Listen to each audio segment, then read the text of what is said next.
Hi friends, ఈ వీడియోలో మీకు సింపుల్ వేలో బెండకాయ ఫ్రై ఎలా చేసుకోవాలో చూపించబోతున్నాను.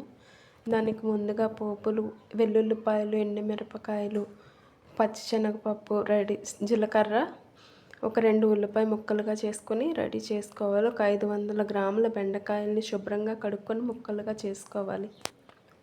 తర్వాత ప్యాన్ పెట్టుకొని ఆయిల్ వేసుకున్నాక, ఆయిల్ హీట్ అయ్యాక అందులో ముందుగా సిద్ధం చేసుకున్న వెల్లుల్లిపాయ రెబ్బలను వేసుకొని కొంచెం ఫ్రై చేసుకోవాలి.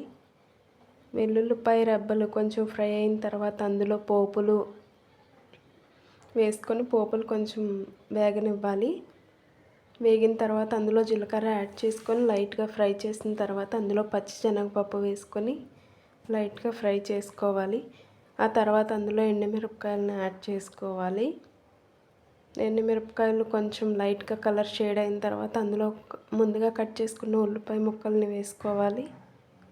ఉల్లిపాయ ముక్కల్ని వేసుకున్న తర్వాత లైట్గా ఫ్రై అయిన తర్వాత అందులో 1 టేబుల్ స్పూన్ సాల్ట్ వేసుకోవాలి.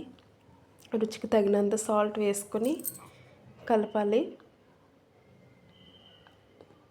ఉల్లిపాయ ముక్కలు వేగిన తర్వాత అందులో ముందుగా కట్ చేసుకున్నటువంటి బెండకాయ ముక్కల్ని వేసుకోవాలి. బెండకాయ ముక్కల్ని వేసుకొని లైట్గా ఫ్రై చేయాలి. లైట్గా ఫ్రై చేసిన బెండకాయ ముక్కల్లోకి 1 టేబుల్ స్పూన్ కారం వేసుకోవాలి. 1 టేబుల్ స్పూన్ కారం వేసుకొని శుభ్రంగా కలపాలి. మొత్తం కారం మా ముక్కలకు పట్టేటట్టుగా కలుపుకోవాలి. కలుపుకున్నటువంటి దాన్ని ఒక 10 నిమిషాలు ఫ్రై చేస్తే అంతే, ఎంతో రుచికరమైన అండ్ సింపుల్ టేస్టీ బెండకాయ ఫ్రై రెడీ. నా వీడియో నచ్చితే లైక్ చేయండి, షేర్ చేయండి, subscribe to my Parnika Shri official channel.